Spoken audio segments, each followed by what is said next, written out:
Selamat sejahtera, anbu wanakkam. Nama saya Manimaran Manikam, Pengurusi Kebangsaan Persatuan Rakyat Malaysia. Hari ini 6 hari bulan 9 2023. Okey, hari ini saya nak share, kongsi lagi satu mangsa yang dianiaya, diugut dan dipau oleh seorang pegawai penyiasat berpangkat inspektor. Pegawai polis yang sama menganiayakan saya yang terlibat dalam isu ini juga. Okey, so saya juga percaya dialah dalam kes saya di mana saya adalah mangsa dan saya juga dijadikan suspek. Dan nama saya diwantedkan di IPD Klang dan juga di IPD Melaka. So, inspektor inilah dalam kes saya lah. Okey, so saya akan baca surat akuan bersumpah ini daripada seorang mangsa ya. Okey, di sini saya nak explain saya bukan nak buat video ini semua untuk mencemarkan nama atau image PDRM, bukan. Okey, saya nak kongsi ini supaya orang awam boleh tampil ke depan kalau mereka pun salah satu mangsa. Dan saya juga ingin membantu PDRM untuk mengenal pasti pegawai-pegawai polis yang mencemarkan nama PDRM. Okey, sebab tu saya berani bongkar salah guna mereka. Tetapi sampai sekarang tidak ada mana-mana pegawai menghubungi saya atau apa-apalah. Seperti mana saya janji, saya akan pergi ke Bukit Aman untuk serahkan memorandum di masa yang terdekat. Okey, so saya nak baca ya. Okey, surat akuan bersumpah. Saya Gunawadi Anak Puruparawi, warga negara Malaysia yang berumur 38 tahun, nombor kad pengenalan, dengan sesungguhnya dan sebenarnya mengaku bahawa pada 14 hari bulan 11 2022 lebih kurang pukul 12.40 pagi, seorang lelaki India kawan abang saya yang dikenali sebagai Tai menelefon memberitahu saya bahawa Inspektor Suresh dari bahagian D4 IPD Klang Selatan dan seorang anggota polis bernama Mantoi menyuruh abang saya bernama Dinesh datang ke sebuah restoran di Parklands. Selepas mereka berbual, mereka menyuruh Tai memandu balik kereta abang saya yang Honda Sirawi nombor pendaftaran yang dipandu oleh abang saya. Dan mereka kata hendak bawa abang saya ke suatu tempat. Selepas berapa lama, abang saya mesej kepada Tai yang dia ditahan berkait satu kes pecah kedai. Pada 14 hari bulan 11 2022, lebih kurang 2.30 pagi, abang saya menelefon menyuruh saya datang ke IPD Klang Selatan untuk berjumpa Inspektor Suresh, iaitu pegawai tangkapan dari bahagian D4. Apabila saya berjumpa Inspektor Suresh, beliau beritahu dia sudah bincang dengan abang saya dan minta saya bincang dengan abang saya cara untuk menutup kes yang abang saya kena tahan. Abang saya beritahu yang Inspektor Suresh meminta wang RM20,000 untuk menutup kes pecah kedai, walaupun abang saya tidak terlibat dalam kes tersebut. Inspektor Suresh beritahu wang RM20,000 untuk menutup kes dan lepaskan abang saya dan dua budak lelaki yang terlibat dalam kes pecah curi. Dan Inspektor Suresh sendiri yang beritahu barang curi iaitu kabel dibeli oleh Pro Kisah Metal, pemiliknya bernama Datuk Pandian. Okey. Pada 14 hari bulan 11 2022, lebih kurang pukul 3.30 pagi, saya menelefon pemilik kedai besi buruk yang membeli kabel curi tersebut dan terangkan pada dia, Inspektor Suresh meminta bayar wang RM20,000 dan minta dia untuk bantu selesaikan masalah ini kerana abang saya yang tidak terlibat kena tahan. Dan saya juga tegur pada pemilik besi buruk yang terlibat dalam kes ini tidak ditangkap. Okey, penjual dua budak itu memang curi kabel. Okey, dia orang sudah kena tahan. Abang Gunawadi tidak terlibat tapi dia juga kena tahan. Tetapi pembeli barang curi iaitu Dato' Pandian tidak ditahan. Sebab apa? Sudah kena kautim. Okey.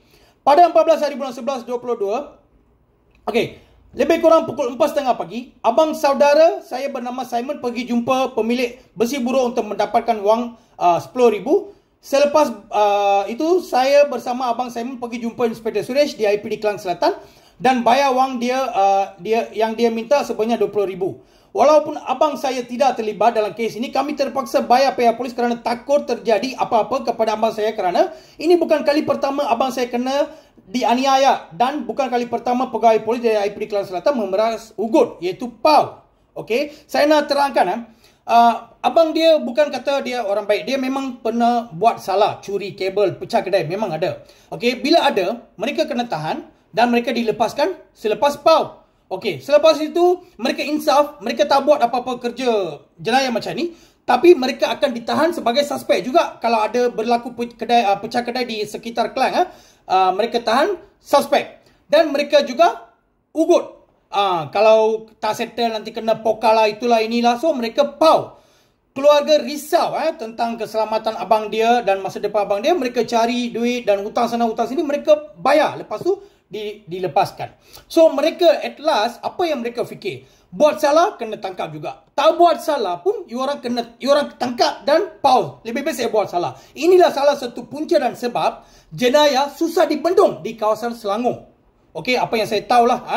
Okey, susah nak kita kurangkan jenayah di kawasan Selangor. Inilah disebabkan beberapa pegawai polis. Okey, so hari ini saya bukan nak, saya bawa isu-isu ini bukan nak mencemarkan nama atau imej PDRM. Saya nak bantu PDRM untuk mengenal pastikan pegawai-pegawai polis korupsi yang macam ni. Okey, next. Pada hari yang sama, dua budak lelaki India yang terlibat dalam kes curi pecah kedai ditangkap, tetapi pada awal Inspektor Suresh berjanji tidak akan menangkap sesiapa selepas bayaran dibuat dan kes akan ditutup. Mengikut dua budak tersebut, barang curi adalah sedikit, tetapi Inspektor Suresh menyatakan anggaran nilai kerugian adalah lebih kurang 200,000. Okey, ringgit dalam laporan awal, dan Inspektor Suresh tambah RM60,000 untuk lepaskan kedua-dua budak tersebut dengan alasan nilai kerugian tinggi, dan saya juga bertengkar dengan Inspektor Suresh atas penganiayaan mereka. Pada 14 hari bulan 11, 2022, saya memberitahu yang Inspektor Suresh meminta RM60,000 sebagai tambahan untuk melepaskan kedua-dua tersebut, dan pemilik besi tidak akan ditangkap. Tetapi pemilik besi buruk hanya bayar RM20,000. Tetapi Inspektor Suresh dan Mantoi marah kerana tidak bayar sepenuh. Mereka berdua terus pergi ke kedai besi buruk untuk mendapatkan baki wang RM40,000 dengan membawa bersama dua budak yang terlibat. Abang saya Dinesh marah Inspektor Suresh dan Mantoi kerana sudah pau RM80,000 untuk kes pecah kedai, dan dua budak tersebut akan dituduh juga, tetapi pembeli barang curi tidak ditangkap dan kereta abang saya pun dirampas dengan alasan digunakan untuk membawa barang curi. Pada 15 hari bulan 11, 2022, seorang pegawai penyiasat bernama Sarjan Farhan memanggil abang saya memberi statement kerana dialah pegawai penyiasat untuk kes curi kabel, dan dia juga okey, tak apa. Setakat ini saya sudah jelaskan. Nanti saya akan share lah. Memang surat akaun sumpah ini pernah diviralkan dalam laman sosial lah. Saya ingat 2 bulan lepas lah. Okey, so saya nak kongsi dengan orang awam sekali lagi. Cuba kamu nilaikan. Okey, inilah perangai beberapa pegawai polis yang menganiayakan rakyat Malaysia. Okey, so saya pun adalah salah seorang mangsa. Okey, saya juga sekarang saya nak tanya lagi lah, adakah salah saya mengesyaki yang Inspektor Suresh ini adalah dalam kes saya, yang menjadikan saya adalah mangsa dan menjadikan saya suspek pula, dan nama saya diwantedkan di IPD Kelang Selatan dan di IPD Alor Gejah. Kenapa IPD Alor Gejah pun nak wantedkan nama saya, itu saya akan jelaskan di video yang kedua lah. Okey, so terpulang pada orang awam. Okey, so bagi komen anda, adakah salah saya mengesyaki pegawai polis ini? Okey, dan saya juga akan kongsi sedikit audio daripada pemilik besi buruh, Dato' Pandian, yang dia mengaku sendiri ini adalah perbualan antara Dato' Pandian dan adik mangsa. Okey, yang Dato' Pandian sendiri mengaku mereka datang, mereka sudah ambil beberapa ribu dan mereka sudah janji tak akan kacau. Siapa tu mereka?